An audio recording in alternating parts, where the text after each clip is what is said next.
Welcome back. This is Empower, the program that focuses on people and workplace. We believe that you're supposed to be the light in the world, and that is why we are looking at being light, even in engineering and other aspects of this life. And Elizabeth, you say that how you put things is when you talk about being in a place, you say God caused you, because it is God. And I think most people are struggling with that, especially the young people. And now I'm happy that you're dealing even with young people where you are serving or where you're working. So what are the challenges these young people are facing that are making them not to be the light wherever they are, yet they're supposed to be? I think one of the things I would say out of experience from, because I'm young, I believe. Yes, you are, yes. Yeah, is you find in a place where, in the workplace, somehow we have taught ourselves, this is my work life, this is my family life, this is my spiritual life. Yes. So when I'm in my spiritual life, this is how I carry myself. When I'm with my social people, this is how they know me, and this is my workplace.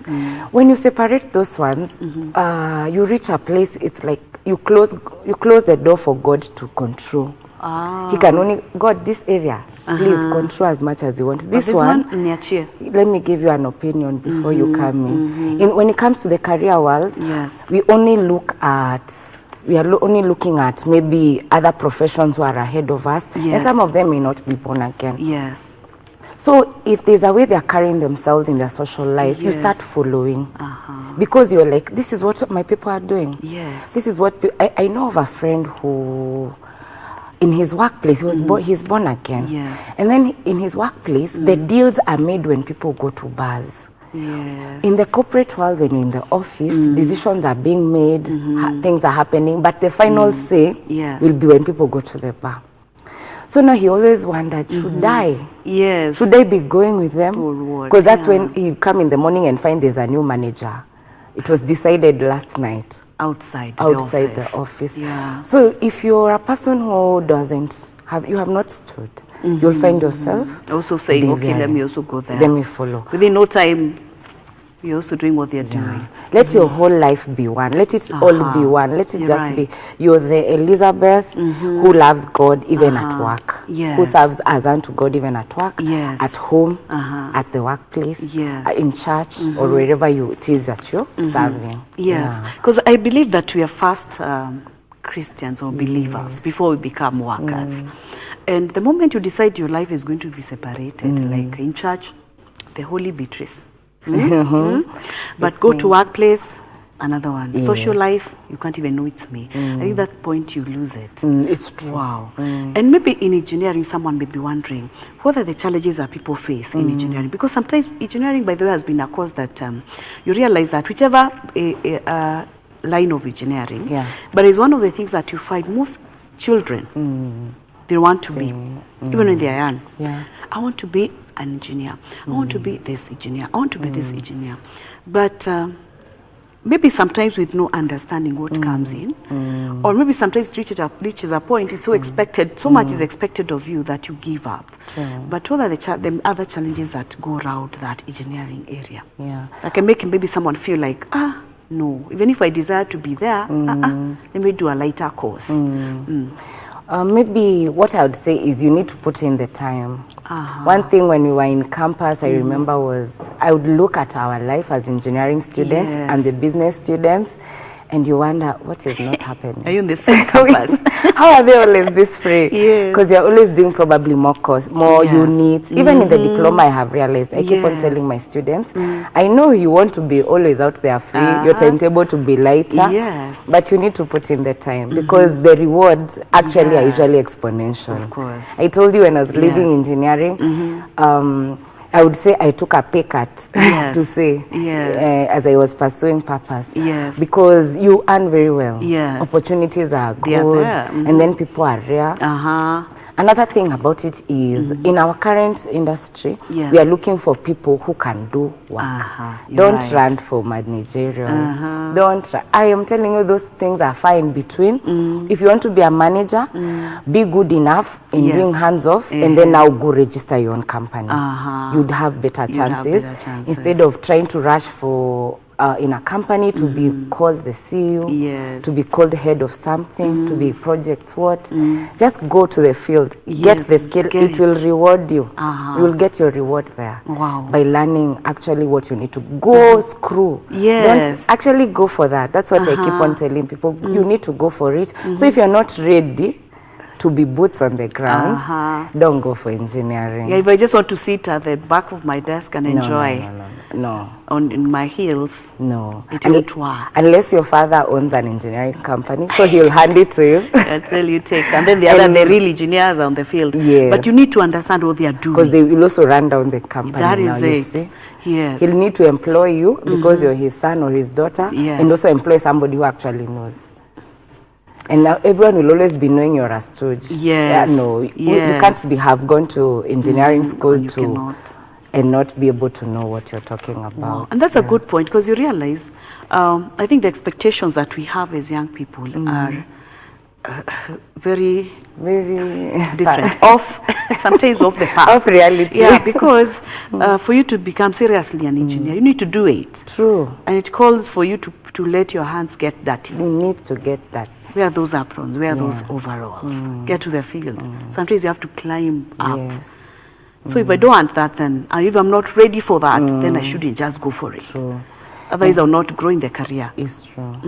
And if you even want to go up faster in engineering, let me give you a free tip. I think I'm training people. I'm turning to a trainer at this point. Yes. If you really want to go faster, you truly want to grow, be the person who, they are calling for people to go to the field, go show up, say volunteer, say I will go. Yes. It will reach a point whereby the one who is usually given the work, the supervisor, says, when they're told to pick people, they pick you first. Yes, because they know you're good at it, and you're always saying, I will do. Yes. Anyone who's always taking a back seat, you'll just be forgotten. Because things need to be done. We are not going to ask you, please come. We need somebody who knows, if I tell you, hold on to this, you need to be ready to hold. Not looking this way, that way. You are 50-50, like you are forced. Because accidents can happen again. Yes. You need to be somebody who is determined and has chosen to just serve. And then quickly you'll just, if the supervisor is always calling you, next will be the supervisor's assistant. True. What if the supervisor goes for maternity leave or something? Who You're will step in? And soon you'll be noticed if you're really pursuing going up the ladder. Yes. And you see again, when people give themselves to do these things and they are doing it genuinely, I usually say, even if the supervisor doesn't notice, God does. True. And so someone else from that within the organization to just notice that you're there. This person. And finally you get it. But if you just hide there and you don't want to do it, then you cannot. No one will. Even God himself is not like that. Yes. He'll talk to, he'll give favor to the one who is actually doing something. True. Wow. No, God opened a door for you. Yeah. And you're able now to serve.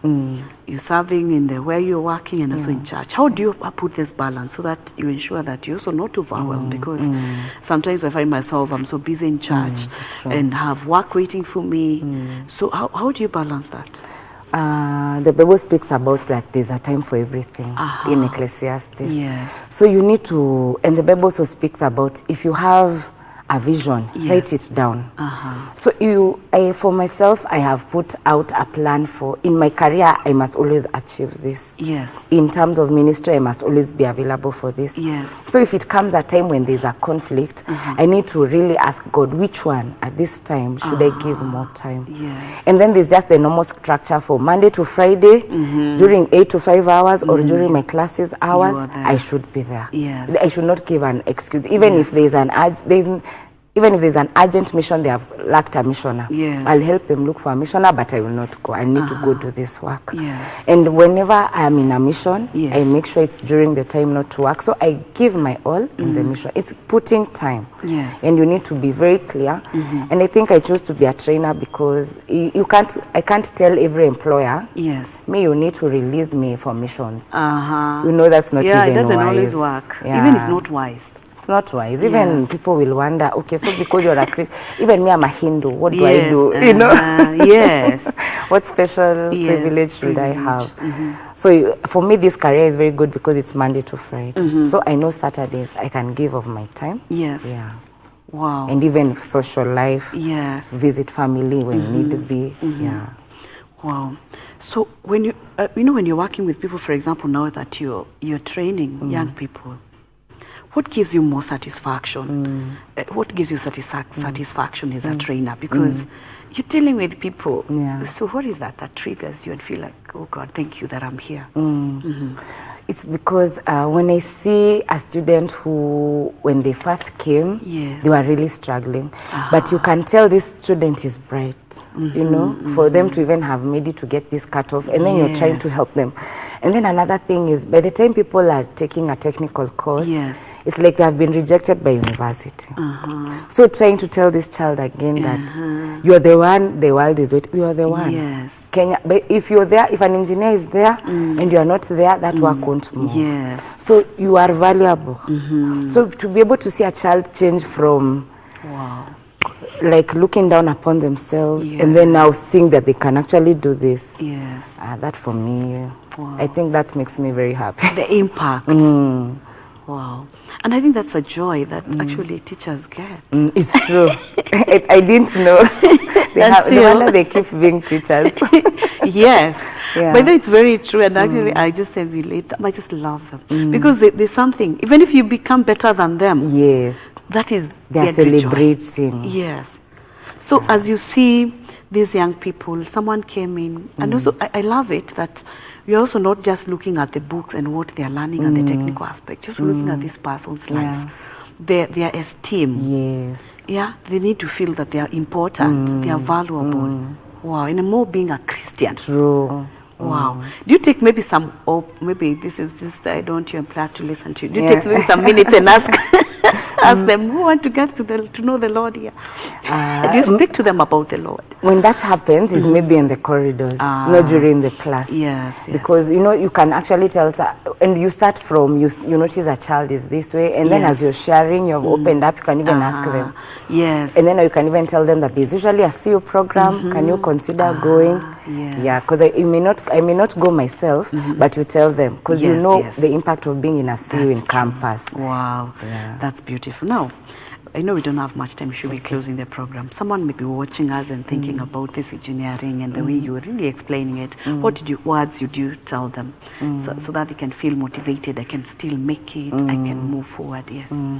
Yeah, so it's to tell them that if you're pursuing electrical engineering or any other form of engineering, go for it. And another thing, maybe I'd like to just point out, I've not pointed out, is in the world that we are in today, if you're an electrical engineer, be an electrical engineer who can design. Don't just be one line. Be an electrical engineer who can administrate. Be an electrical engineer who can train. Be an electrical engineer who always add something. Wow. And then always be adding training. Always be, it doesn't have to be go for another master's if you're not able to get the fees. There are so many trainings that you can go for. Be an electrical engineer who is good at safety. There are so many areas that you can go into. Wow. Yeah. I believe you've loved it to listen to Elizabeth as she explained to us in a very deep way what she is doing. And I believe in you that God is taking you somewhere. Please learn, develop yourself. And as we finish, what is in your hands? My name is Beatrice Chuchu. God bless you. See you next week.